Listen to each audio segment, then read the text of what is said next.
America আৰু ভেনিজুৱেলাৰ মাজত যি সংঘাতৰ সৃষ্টি হৈছে সেই সংঘাতৰ আচলতে মূল কাৰণ কি?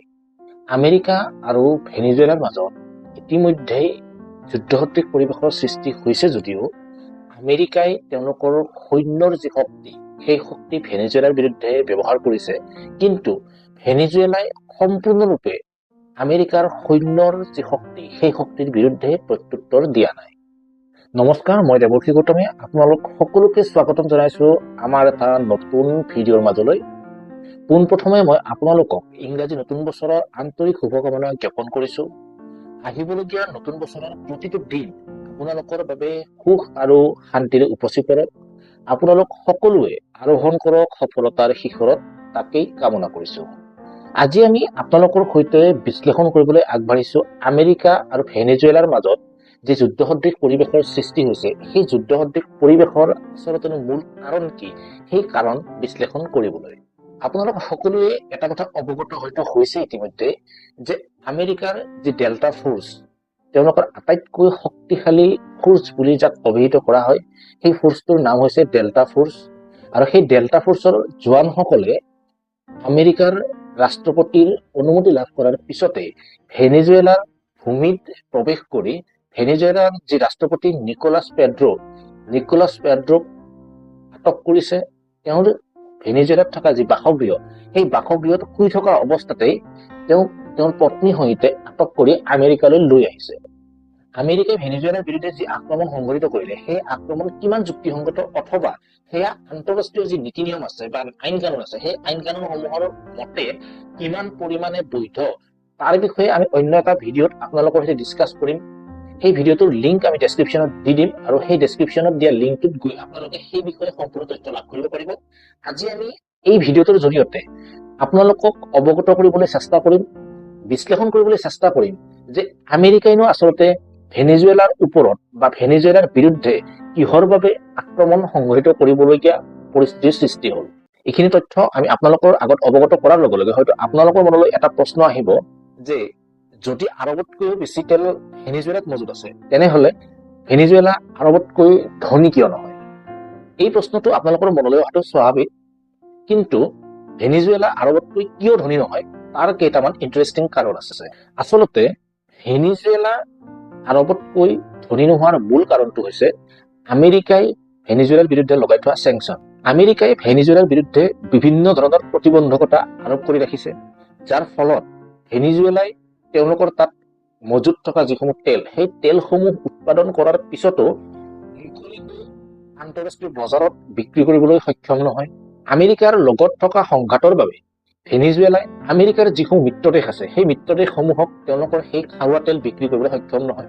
তেওঁলোকৰ সেই খাৰুৱা তেলসমূহ একাংশ দেশক বিক্ৰী কৰিবলৈ সক্ষম হয় যদিও সেই দেশসমূহকো ভেনিজুৱেলাই অতি কম পৰিমাণৰ মূল্যত সেই তেলসমূহ বিক্ৰী কৰিবলৈ বাধ্য হৈ পৰিছে, যাৰ ফলত ভেনিজুৱেলাৰ যি অৰ্থনীতি সেই অৰ্থনীতি প্ৰতিদিনে নিম্নগামী হৈ আহিছে। এটা সময় আছিল যিটো সময়ত ভেনিজুৱেলাৰ অৰ্থনীতি যথেষ্ট উন্নত আছিল, আৰু তাৰ পিছত যেতিয়াৰে পৰা ভেনিজুৱেলা আৰু আমেৰিকাৰ মাজত সংঘাত সৃষ্টি হয় সেই সংঘাতৰ পিছৰে পৰা ভেনিজুৱেলাৰ অৰ্থনীতি একেবাৰে নিম্নগামী হ'বলৈ আৰম্ভ কৰে। খাৰুৱা তেলৰ সমান্তৰালকৈ ভেনিজুৱেলাত সোণৰো ভাণ্ডাৰ মজুত আছে। সেই সকলোবোৰ দিশ আগত ৰাখিয়ে আমেৰিকাই ভেনিজুৱেলাৰ বিৰুদ্ধে আক্ৰমণ সংঘটিত কৰিছে। আমেৰিকাই ভালদৰে জানে যে যদি নিকোলাছ মাডুৰো ভেনিজুৱেলাৰ ৰাষ্ট্ৰপতি হৈ থাকে তেতিয়াহ'লে যিকোনো পৰিস্থিতিত হ'লেও নিকোলাছ মাডুৰোৱে আমেৰিকাৰ সৈতে কোনো ধৰণৰ বুজাবুজিৰ চুক্তিত চহী কৰিবলৈ সন্মত নহয়। ডোনাল্ড ট্ৰাম্প আৰু নিকোলাছ মাডুৰোৰ মাজত টেলিফোনিক বাৰ্তালাপ হোৱাৰ উপৰিও কূটনৈতিকভাৱেও কিছু কথা বতৰা চলিছিল। আমেৰিকাৰ ৰাষ্ট্ৰপতি ডোনাল্ড ট্ৰাম্প আৰু ভেনিজুৱেলাৰ ৰাষ্ট্ৰপতি নিকোলাছ মাডুৰোৰ সৈতে এক বাৰ্তালাপ হৈছিলে, আৰু সেই বাৰ্তালাপ অনুসৰি আমেৰিকাৰ ৰাষ্ট্ৰপতি ডোনাল্ড ট্ৰাম্পে নিকোলাছ মাডুৰোক কৈছিলে যে ভেনিজুৱেলাৰ যি শাসন সেই শাসন এৰি পেলাই নিকোলাছ মাডুৰো ভেনিজুৱেলাৰ পৰা গুচি যাব লাগে কোনো এক সুৰক্ষিত স্থানলৈ। কিন্তু নিকোলাছ মাডুৰোৱে ৰাষ্ট্ৰপতি ডোনাল্ড ট্ৰাম্পৰ সন্মুখত প্ৰস্তাৱ ৰাখিছিল যে তেওঁ ভেনিজুৱেলাত যেতিয়ালৈকে নতুন নিৰ্বাচন অনুষ্ঠিত নহয় তেতিয়ালৈকে তেওঁ গাদীত অধিষ্ঠিত হৈ থাকিব। ইয়াৰ উপৰিও তেওঁ গাদী ত্যাগ কৰাৰ পিছত তেওঁৰ বিৰুদ্ধে কোনো ধৰণৰ গোচৰ তৰা নহয় বা গোচৰ নচলে, আৰু তেওঁ য'ত থাকিব তাৰ সুৰক্ষাৰ যি দায়িত্ব বা তাৰ নিশ্চিতি সেই নিশ্চিতি আমেৰিকাই প্ৰদান কৰিব লাগিব।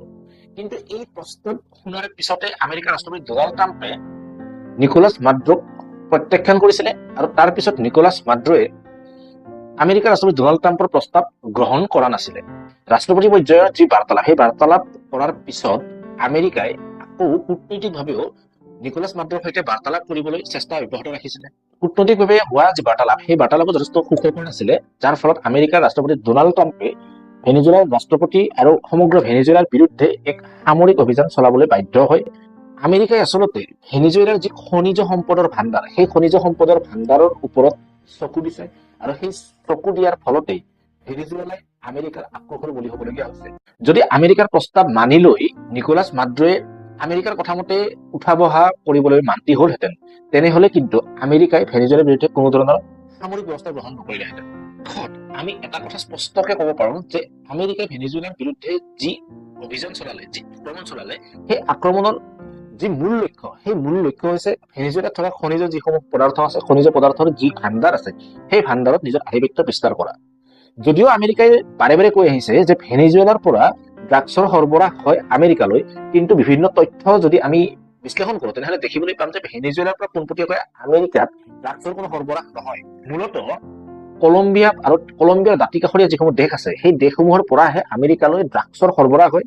ড্ৰাগছৰ নাম লৈ অথবা ড্ৰাগছ সৰবৰাহৰ অছিলা গ্ৰহণ কৰি আমেৰিকাই ভেনিজুৱেলাত থকা খনিজ পদাৰ্থৰ যি ভাণ্ডাৰ সেই ভাণ্ডাৰত নিজৰ আধিপত্য বিস্তাৰ কৰিবলৈ ভেনিজুৱেলাৰ ওপৰত এক আক্ৰমণ সংঘটিত কৰিলে আৰু সেই আক্ৰমণ সংঘটিত কৰি ভেনিজুৱেলাৰ ৰাষ্ট্ৰপতি আৰু তেওঁৰ পত্নী অপহৰণ কৰি আমেৰিকালৈ লৈ গৈছে। ভেনিজুৱেলাৰ ৰাষ্ট্ৰপতিগৰাকী আৰু তেওঁৰ পত্নী আমেৰিকালৈ লৈ যোৱাৰ পিছত তেওঁলোকে ঘোষণা কৰিছে যে ভেনিজুৱেলাৰ ৰাষ্ট্ৰপতিগৰাকীয়ে আমেৰিকাত তেওঁৰ বিৰুদ্ধে ৰুজু হোৱা গোচৰৰ সন্মুখীন হ'ব লাগিব আৰু আমেৰিকাৰ আদালতে যি শাস্তি প্ৰদান কৰে সেই শাস্তিৰ সন্মুখীন হ'ব লাগিব।